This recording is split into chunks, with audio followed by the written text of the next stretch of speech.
Hello, everyone.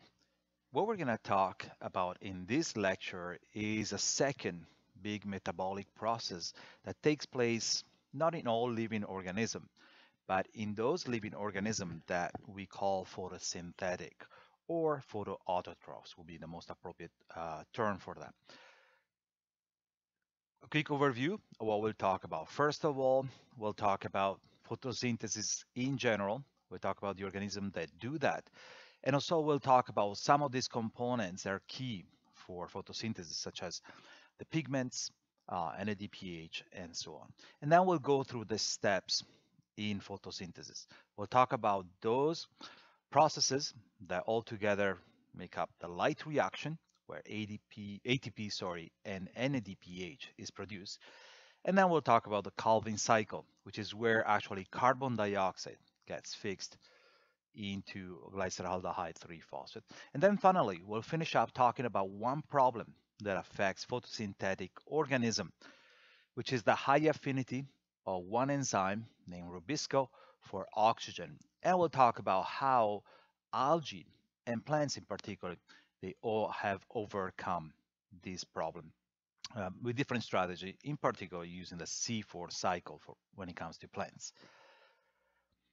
So a quick overview of photosynthesis. First of all, what is photosynthesis?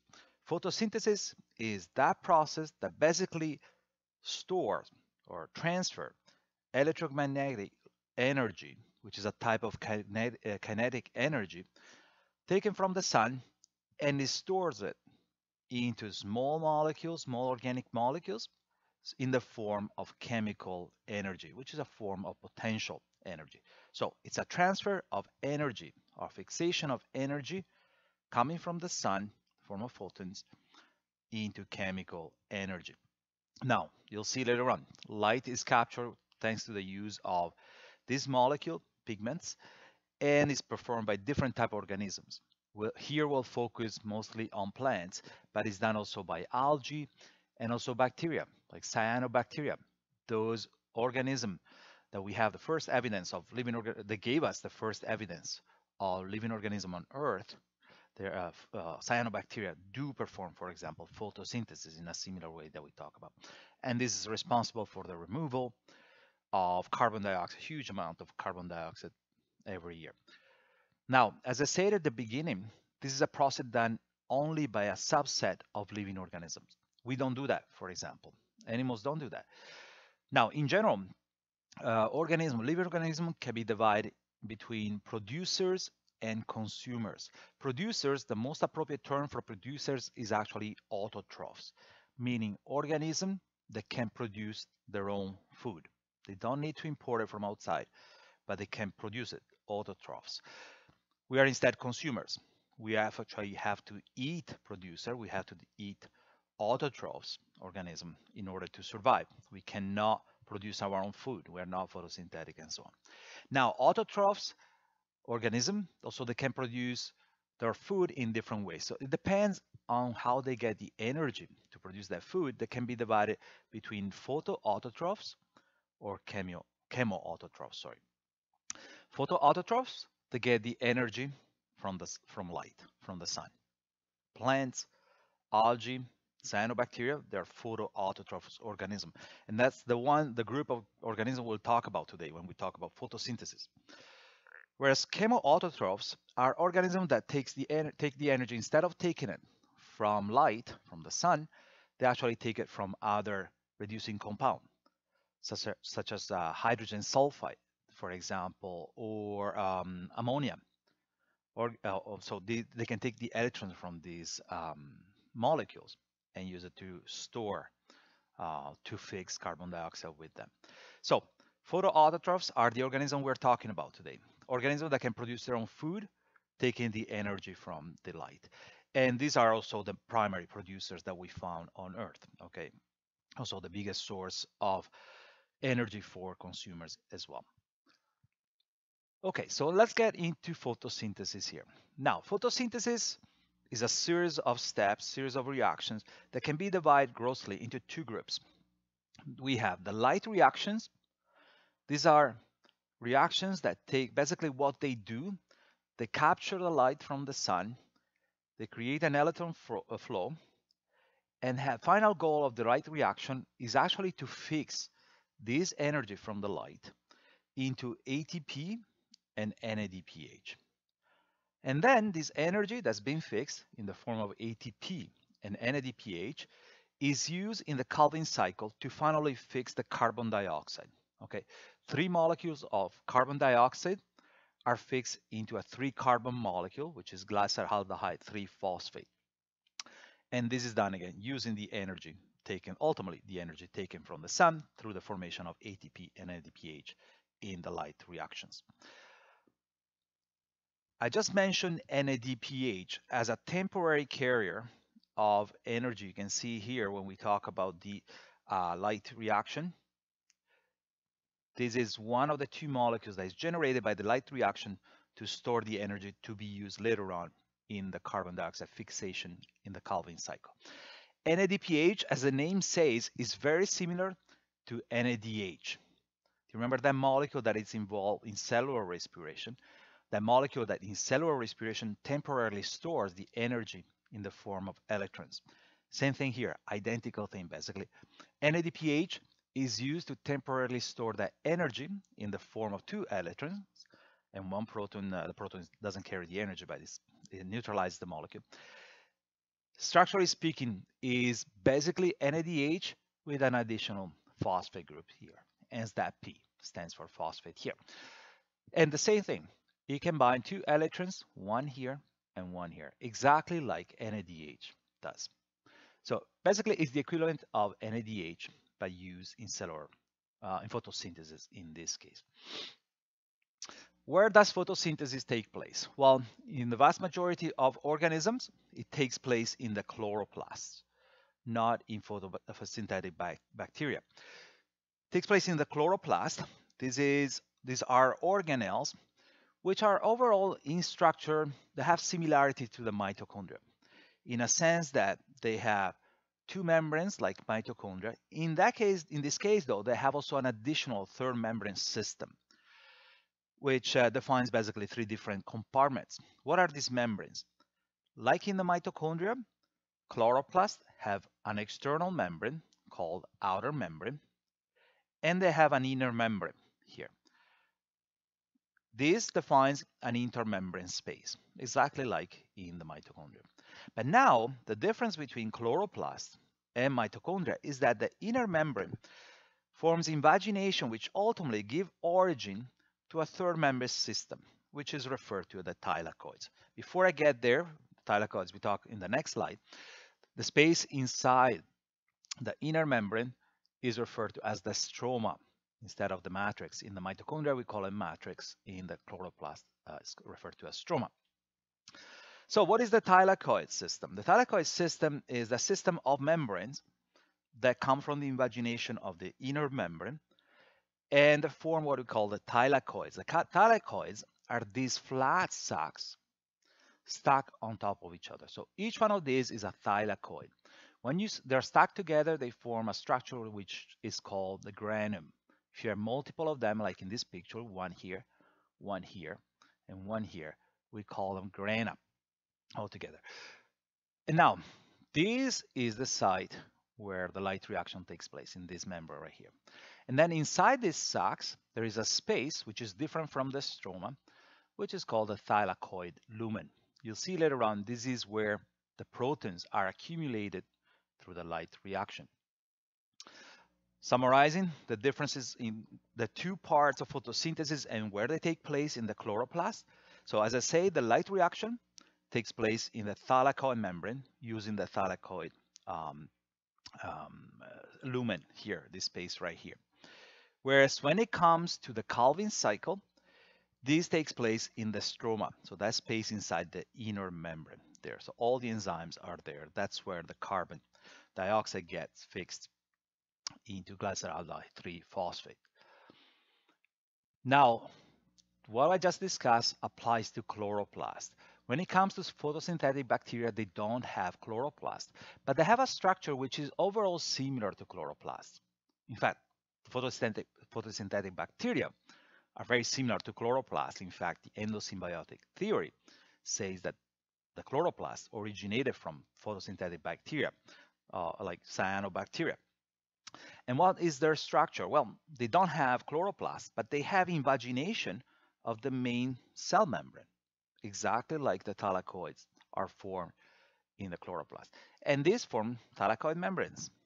Okay, similar. So sacs that are not organized like granum, but there are still sacs there where all the light reaction can take place as well.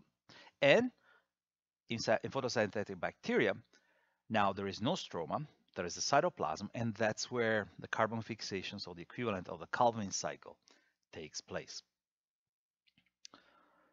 Now, let's get into more details here.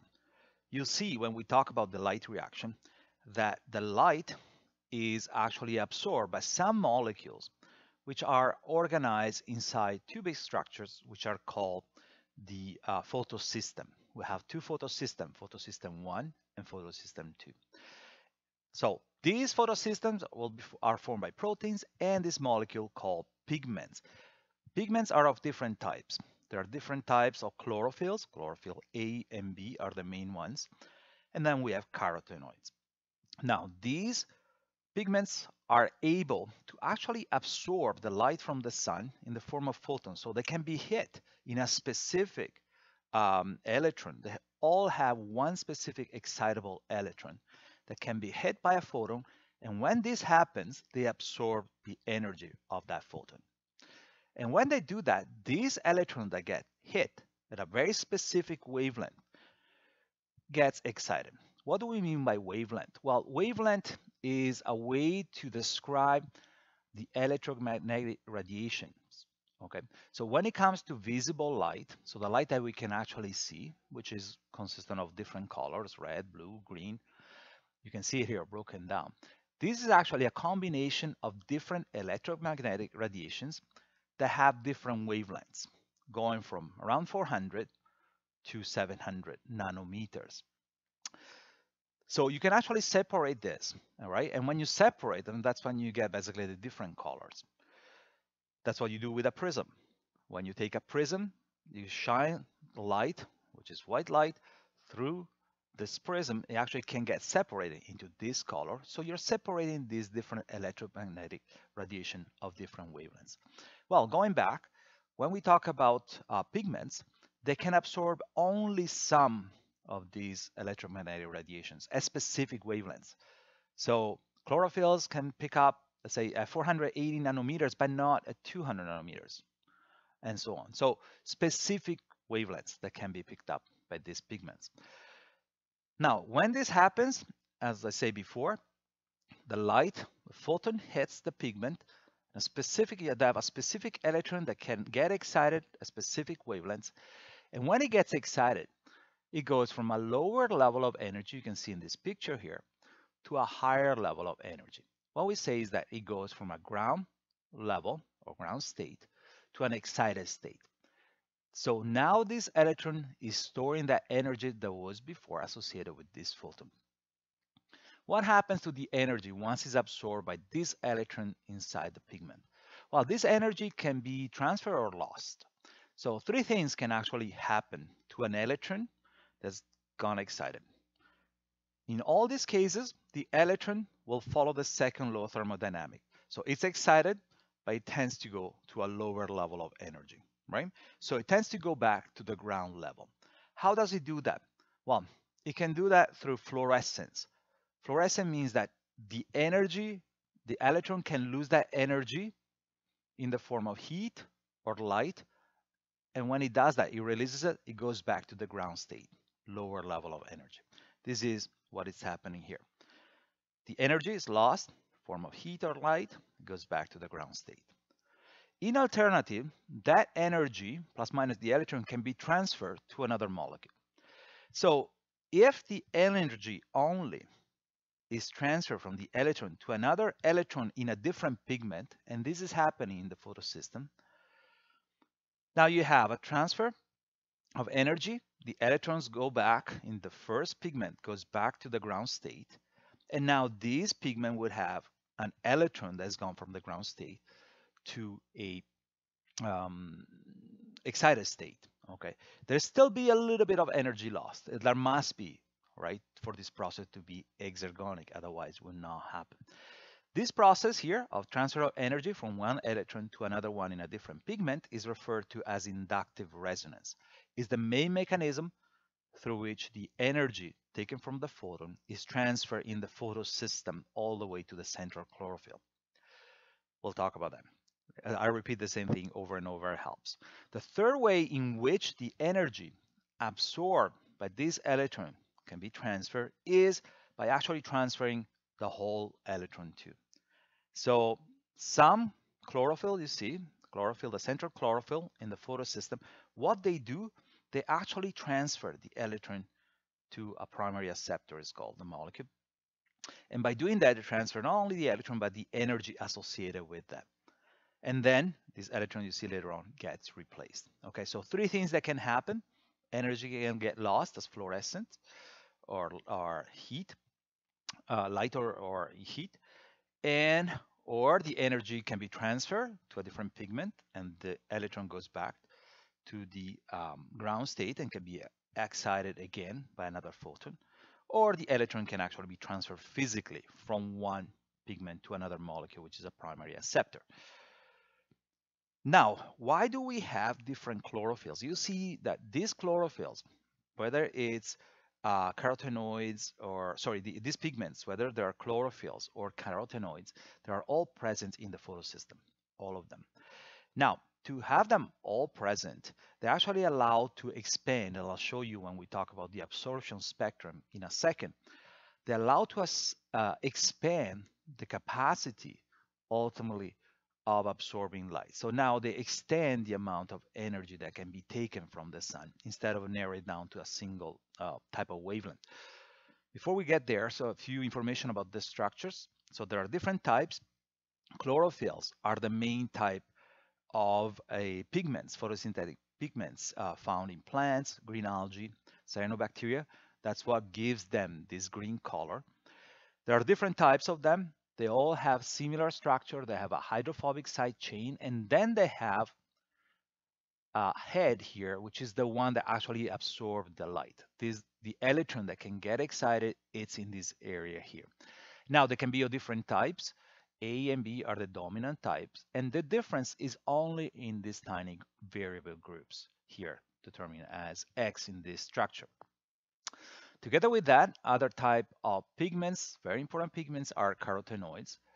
Their structure is different from the one of chlorophyll. Now you have the light-absorbing region here, which is actually linear instead of made of rings. Forget about the structure; you don't need to remember them. But when it comes to carotenoids, they absorb light at different wavelengths than chlorophylls. We'll see them in a second. So they have two functions. They extend, the first one is indeed to extend the range of wavelengths that can be captured in photosynthesis. The second one is actually they have also a protective function for the chlorophylls. So the actually oxygen that is produced by photosynthesis can actually damage the chlorophylls, and carotenoids help with that. Now, as I said before, having different pigments involved in photosynthesis allow to absorb a wider range of wavelengths. How can we see that? We can see that if we look at the absorption spectra, is the plural of absorption spectrum, the absorption spectra of the different pigments they are involved in photosynthesis. What an absorption spectrum is nothing else than a graph that tells you how much light, here on the y-axis, is absorbed at different wavelengths. So if you can actually irradiate, let's say, take one of these pigments, like these carotenoids here, and you irradiate them at 400 nanometer, you'll get about 10% of the light absorbed, 90% will not be absorbed. But now, if you go at, let's say, 460, 470 nanometers, you start having that 70% of the light actually is absorbed by these carotenoids. The electrons, the excitable electrons in carotenoids absorb the light fairly well in this range here, up to 500. You can see here even 70%. But then if you irradiate with light of 600 nanometers in the yellow range, at this point they don't absorb anymore. They can't get the light. All right, and they're pretty much done at this point right here. They don't absorb any more in the visible range. This is different from chlorophylls. Chlorophylls, they absorb very well here in the blue, but particularly in the blue-green range here, up to about 480, 490 nanometers. And then they don't absorb anymore, but then start absorbing again in the orange and the red, depending on the type of chlorophylls they're talking about. So as you can see now, if photosynthesis relied only on one of these pigments, there will be a narrow range of wavelengths that could be used or absorbed. So if they rely only on chlorophyll B, they could just use basically this narrow range here and this narrow range of wavelengths that could be absorbed. But now having a mixture of all these other pigments extends the range of wavelength that can be absorbed from 400 all the way to about 540, and then from about 620 all the way to 700. So it expands greatly the amount of light ultimately that can be captured by expanding the amount of wavelength that can be captured.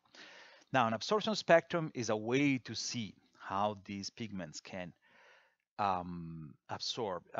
Action spectrum are actually a different way of showing basically the same thing, but instead of looking at what wavelength light is absorbed, what you can look at is at what wavelength photosynthesis is happening. And you can do that by, instead of measuring absorption of the pigments, you can measure actually how much of one of the endpoint of photosynthesis, which is oxygen, is produced at different wavelengths. So if you take a mixture of cyanobacteria, for example, or of chloroplasts or algae, right? And you irradiate them at different light, and you can actually measure how much oxygen is produced, you will get a spectrum like this, which overall is similar to the combination of all the different absorption spectra here of the different pigments. Big peak here, big peak of oxygen here too. Photosynthesis is happening very well here. Not very well in between here, but then it starts again on the higher range of wavelengths. Now, one of the earliest, if the earliest one, absorption spectrum ever done was done by Theodor Engelmann in the late 1800s. And I like to talk about this because this is, I find, phenomenal science done with very limited tools. It's really brilliant science.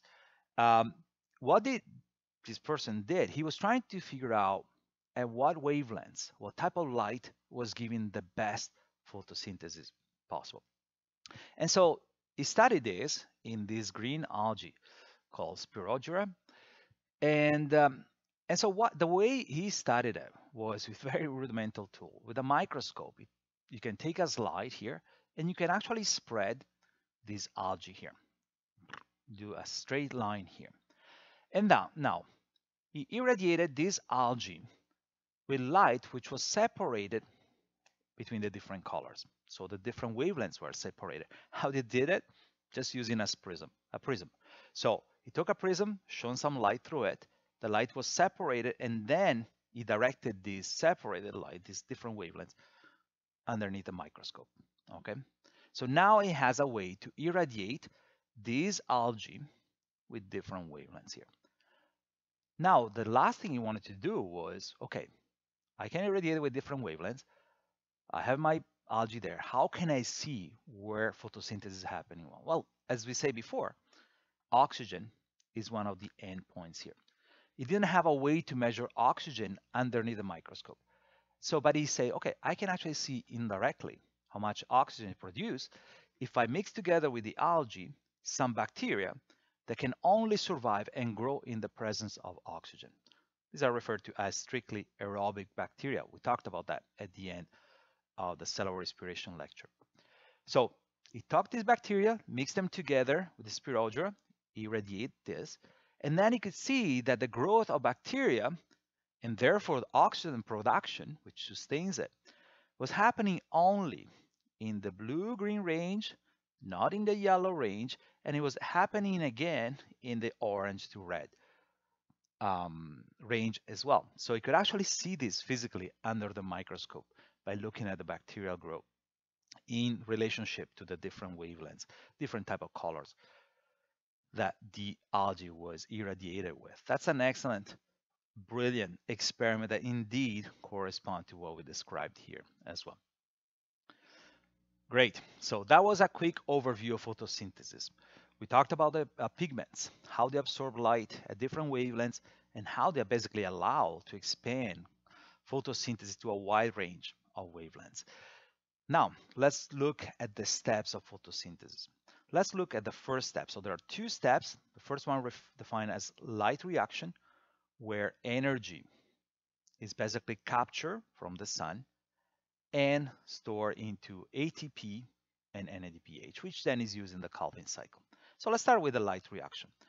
One thing I want you to take home from this is how similar overall the light reaction is to the process of oxidative phosphorylation happening in the mitochondria, okay, in cellular respiration. In fact, it's basically very similar what's happening there. If you remember, in oxidative phosphorylation, what you had was an electron flow generated in the inner membrane of mitochondria, right? Taking the electrons from NADH or FADH2. And these electrons were ending to oxygen, forming water. By doing that, now this electron flow was converted into a proton motive force, which then by chemiosmosis was producing ATP through the ATP synthase. Same thing here. The point of the light reaction is to create an electron flow.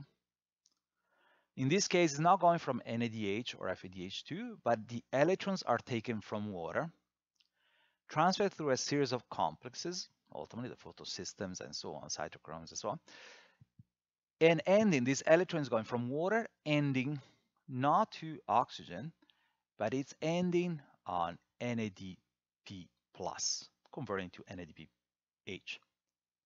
Same thing. This is happening. There's an electron flow that is generated. This is done not in the inner membrane of the mitochondria, but is done in the thylakoid membranes. This is done exactly for the same reason of oxidative phosphorylation. It's done so that a proton motive force, is generated between the two sides of, in this case, of the thylakoid membrane. And this is generated exactly by separating protons, exactly like in oxidative phosphorylation. And then this proton motive force is used the same way to produce ATP by chemiosmosis through the ATP synthase, the same machine that was used in cellular respiration. As a result, you have production of ATP and also NADPH. Some of the energy gets stored temporarily in NADPH, and then this is used to produce, to do the Calvin cycle. Same thing I say. I repeat the same thing over and over. What is happening in light reaction? Electrons are taken from water and they are transferred to a series of complexes. First, photosystem 2, plastokinin, and so on. Photosystem 1, blah, blah, blah. And these electrons, they end on NADP+, together with protons forming NADPH. So some of the energy here gets stored in here. Now, this is electron flow is used to generate this proton motive force. So this differential in proton concentration between the two sides. The protons are accumulated inside here in the thylakoid lumen. This process is done in the thylakoid membrane. And so now you have a high concentration of protons inside the thylakoid lumen compared to the stroma, which is outside. And this is used to generate ATP through ATP synthase by chemiosmosis, exactly like in the oxidative phosphorylation. Electron flow, proton motive force, ATP produced. Now, the difference between, one of the difference between the light reaction and the oxidative phosphorylation is that this process per se, if you look at here, is not exergonic. It's actually an endergonic process. The electrons in water have very low energy, but they have to end up at a higher level of energy. How do they get the energy? How can the chloroplast sustain this energy flow if it's not exergonic? Well, they can make it exergonic by absorbing energy. And that's the point of absorbing light at two different points. They absorb photons in the photosystem 2 and in the photosystem 1. These basically make this process completely exergonic so that it can actually be sustainable. Lots of words here. Okay, so now moving on slowly that was an overview of the light reaction. So how is it happening now? Now you have that some proteins are combined with pigments inside these two structures here, which are referred to as photosystems. And so the function of the photosystem is actually to trap, again, saying the same thing, trapping energy, trapping photons, the energy of photons, in a way that they can sustain this electron flow. Okay, and now the energy is used to oxidize, is transferred through the central chlorophyll here to the electrons here coming from water originally, and so that this electron flow can keep going all the way. Now, talking about photosystem. Photosystems are key to make this process exergonic. Okay, the transfer of this electron has to happen, has to be spontaneous to happen. So it has to be exergonic, but it is endergonic. And so the photosystem have the role to capture this energy from the sun, these photons. You see 2 photons for each electron, so that this process become exergonic. Now, no matter, there are 2 types of photosystem. Just to mess you up, the first one in the electron transfer is called photosystem 2, and the second one is called photosystem 1. So the reverse, okay, in terms of the way they're organized is the reverse in terms of their name. No matter which one you're talking about, now they all have a common structure. They all have another structure outside, which is referred to as the antenna complex. This is the region that absorbs the photons coming from the sun. It is made by protein, and most importantly, by pigments that are combined with these proteins. These pigments, now, they do absorb the photon of the light, and then they transfer this energy between themselves. Do you remember the energy? So is absorbed by an electron in one pigment, bringing from the ground state to the excited state, right? And then they transfer to each other, in this case through induction. So ultimately the energy end up at the end of this exergonic process, so there is some energy loss here going always lower, and it ends up in a chlorophyll, which now is located not in the other part, not in the antenna, but in the middle here. This is referred to as the reaction center. So you have this central chlorophyll, which is different in the 2 photosystems. It's not really different, but has different properties in the 2 photosystems. The energy hits an electron here in this central chlorophyll, brings it to an excited state, and at this point, this electron gets transferred to a primary electron acceptor, or a primary acceptor here, molecule here, which then will transfer this electron outside of the photosystem. Okay, so no matter what photosystem you're talking about, they all have an antenna. That's where the photons are captured from the sun. And then they have a reaction center here with a central chlorophyll, which ultimately is the one that transfers the electron to the primary acceptor, which then moves it outside of the photosystem. Now, as I say, there is energy transfer here.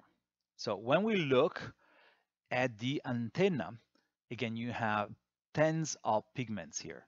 And these pigments, some of them do accept the photons, the light from the sun, and then they transfer it to other pigments nearby, which have electrons that can take a little bit less energy. So this is exergonic process.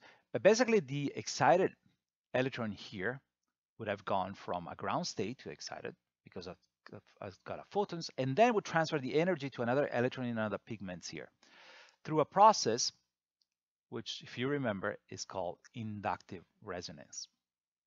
So this energy is transferred from pigment to pigment in the antenna as inductive resonance. And then finally, the last pigment here transfers still by inductive resonance this energy to an electron in a different chlorophyll, which is in the reaction center. This electron here goes from the ground state to the excited state. And by this point, the energy here is not transferred anymore by inductive resonance, but is actually transferred by transferring physically this electron to the primary electron acceptor, this other molecule here, which then will move it outside. So in this case, there's a full transfer of electron to the electron accepting molecule here. Now, as a result, the central chlorophyll lose an electron. It has to be replenished. Now, before we move to that part, there are two differences. So our main difference between the photosystem 1 and photosystem 2 is actually in the property of this central chlorophyll, the one that ultimately loses this electron and that gets replaced later on. We'll see how. Everything else is the same. So they all have an antenna, reaction center, a primary acceptor here, primary electron acceptor, I should say.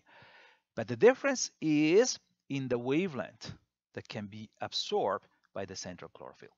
These are actually the same chlorophyll. They're both chlorophyll A in both photosystems. The difference is in the protein they are bound to.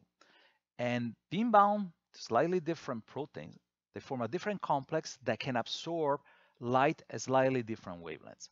So in the photosystem 1, which is the second one in the chain, photosystem 1, the central chlorophyll can actually absorb light at its best at 700 nanometer. So this central chlorophyll is referred to as P700.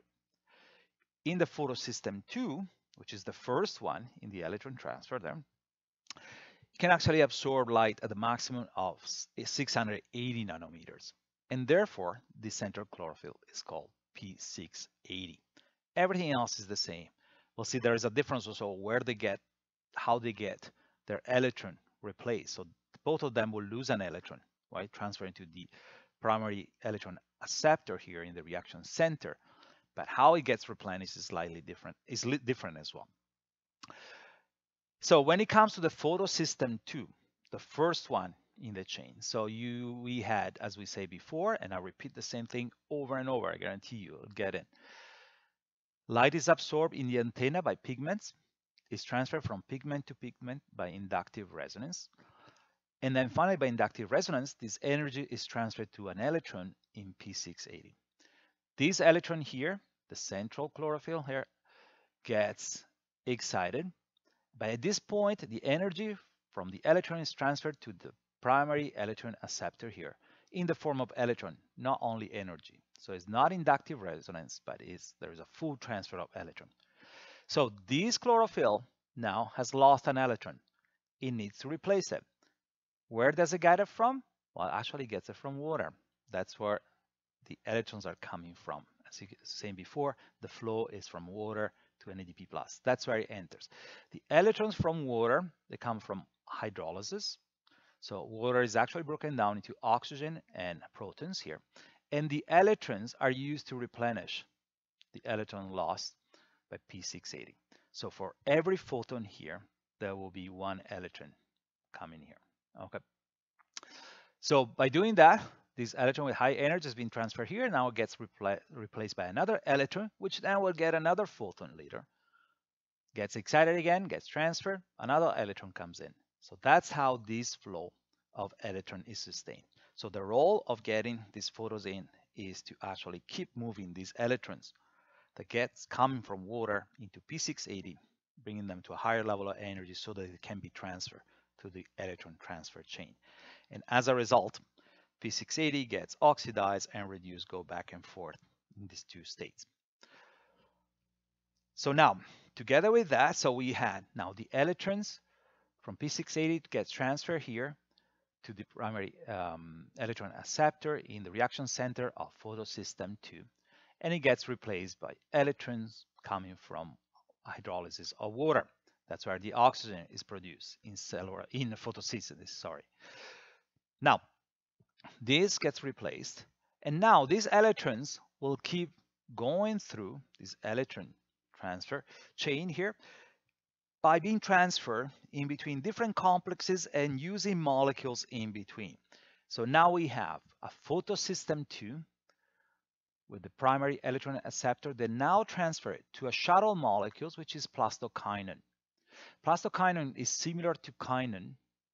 You remember in cellular respiration, it can freely move, is actually hydrophobic, is basically a coenzyme that can bind to photosystem 2 and cytocomplex here, can shuttle back and forth. So it takes the electron from the primary electron acceptor in the photosystem 2.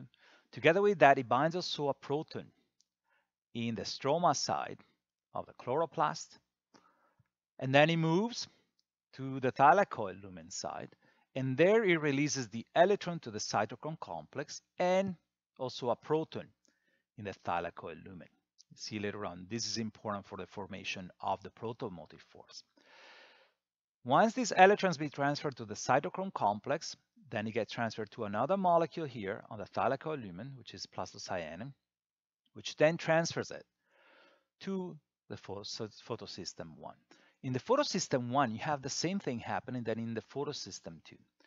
So you have a photon absorbed, transfer from pigment to pigment, and ultimately, still by inductive resonance, to P700.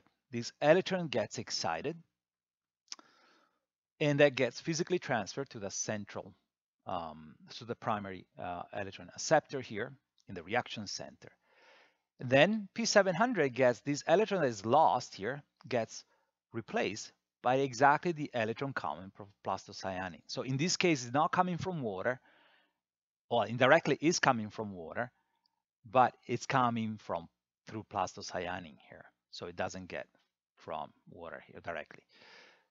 And then this proceeds, gets transferred to another complex, which is ferredoxin, and then ultimately to this complex, enzyme complex, which is NADP plus reductase, which basically reduces NADP plus by adding also some protons, producing NADPH plus.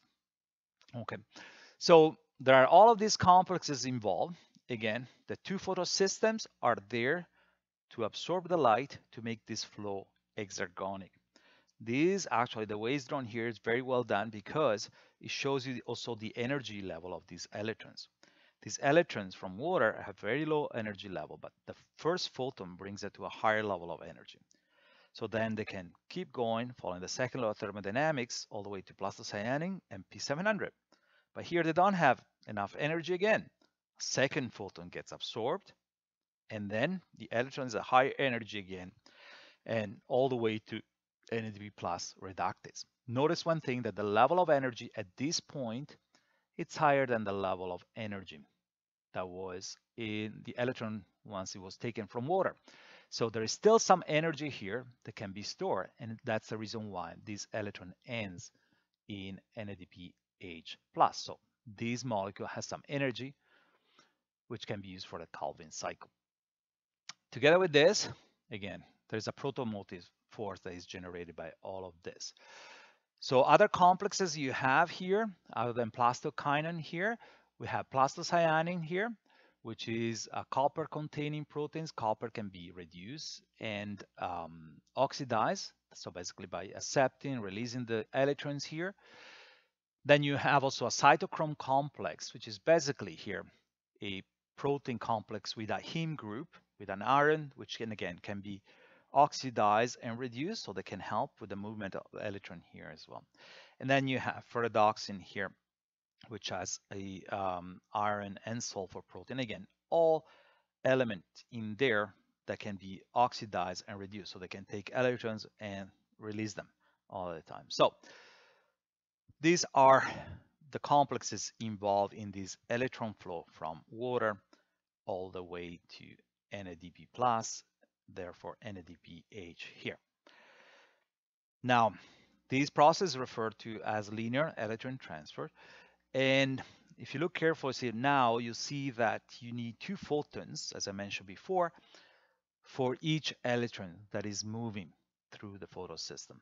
Okay, so, and by doing that, you make this process exergonic again by accepting two photons, one in photosystem 2, one in photosystem 1, which is the role of this photosystem, is to basically get this energy to get this flow going. Now, together with that, the point of this electron flow is to transfer some energy on NADPH, but mostly is to actually produce ATP that can be used in the Calvin cycle. And this is done exactly like in oxidative phosphorylation by generating a proton-motive force, which correspond, if you recall, to the difference in concentration of protons on the two sides. That's already the source of some force there, of energy, but also the difference in voltage between the two sides of the membrane, between the stroma and the thylakoid lumen. The stroma will be negative. Because of all these protons, the thylakoid lumen is actually positive. So there is a difference in voltage between the two sides as well, which contributes to the proton-motive force. So it's that energy that will move the protons later on. Now, how is this generated? I already mentioned how plastokinin, in the first step, transferring the electron from the photosystem 2 to the cytochrome complex, also moves some protons from the stroma to the thylakoid lumen. That's one step there. But now there are two important steps as well where that contribute to this differential in proton concentrations on the two sides. First thing is the hydrolysis of water. When the electrons are taken by the photosystem 2, now you have that this splits the water molecule into two protons and oxygen. Protons and oxygen, as you say, then we'll do the stoichiometry here. So these increase the amount of protons again on the thylakoid lumen overall. The last step is here. In NADPH reductase, when NADP plus gets reduced to NADPH, now there are also protons here that are removed from the stroma to get them bound to the NADP plus, two of them. And so this decreases again the concentration of protons in the stroma, basically making the relative concentration here in favor of the thylakoid lumen, and therefore helping with the production of the proton-motive force. And then this proton-motive force, and we go fast here because it's exactly the same thing that in cellular respiration in the oxidative phosphorylation part. This proton-motive force now is released to produce ATP by chemiosmosis. So these protons will go through ATP synthase, you remember, with a basal unit, a headpiece here. This rotates with every 3-4 protons binding here, will cause one rotation and the production of one ATP molecule here. So this, in this case, is referred to as photophosphorylation because ADP is phosphorylated into ATP. So one phosphate group is attached to ADP, forming ATP, thanks to the help of light. So that's why it's referred to as photophosphorylation in this process. Now to look at some stoichiometry here. Now this is a linear process. If you remember, there is one electron. So electrons are taken from water and in NADP plus, which turn into NADPH. Now for each electron, if you remember, we need two photons to get it moving. All right, so one absorbed by photosystem 2, one absorbed by photosystem 1. Now, if you look at the stoichiometry here, for each molecule of oxygen that is produced, now you'll need two water molecules to be split. When they get split in 4 protons, and therefore 4 electrons are released here to produce one molecule of oxygen here. So since we need 2 photons for each electron, you can see how for each molecule of oxygen produced, ultimately you will need 8 photons to be absorbed by the 2 photon system to make all of this flow exergonic again. Let's finish up here with the light reaction. So this first part of photosynthesis by looking at the similarity. Again, I find it's much easier if you learn this by putting in the context of similarities with the process of oxidative phosphorylation that takes place in cellular respiration. So this is what happens in the light reaction. This is what happened in the oxidative phosphorylation. Now, both of them, ultimately, what they do, they create an electron flow through a series of complexes. They have different names, but basically the same thing, which then generates a proton-motive force. So a differential in concentration of protons between two sides of the membrane where these complexes are embedded.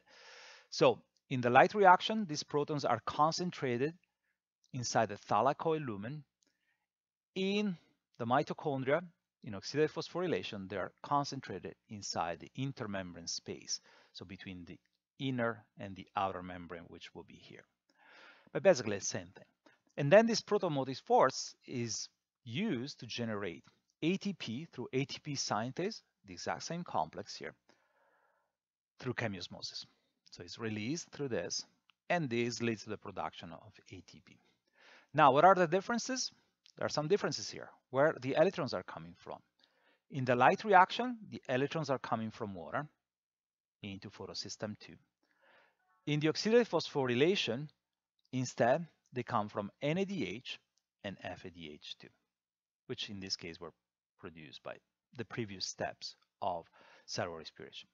And then these electrons go through this electron flow, and where they end to is different. In the light reaction, they end on NADP+, which gets converted into NADPH. And then in the oxidative phosphorylation, instead, they were ending on oxygen. But again, both of them, electron flow, protomotive force, ATP is generated right here. And then this energy in the light reaction, so it's going to be stored in the form of ATP and ATP+, which then is used to do the Calvin cycle. Whereas in this case, this ADP produced here is the endpoint of cellular respiration. The last difference is on the thermodynamics of these processes. The oxidative phosphorylation, it's a fully exergonic process. The electrons, they get transferred with low release of energy there, and therefore it's a spontaneous exergonic process. In the light reaction instead, this process will be endergonic. Is going from the electrons going from a lower level of energy to a higher level of energy here in NADPH. But this is made possible by the absorption of two photons here, by the two-photon system. So the energy here energizes this electron, making this process ultimately going from endergonic to exergonic. I'm going to stop here. This is the first part of the lecture. In the second part, we'll talk about the remaining part, the Calvin cycle and the C4 cycle.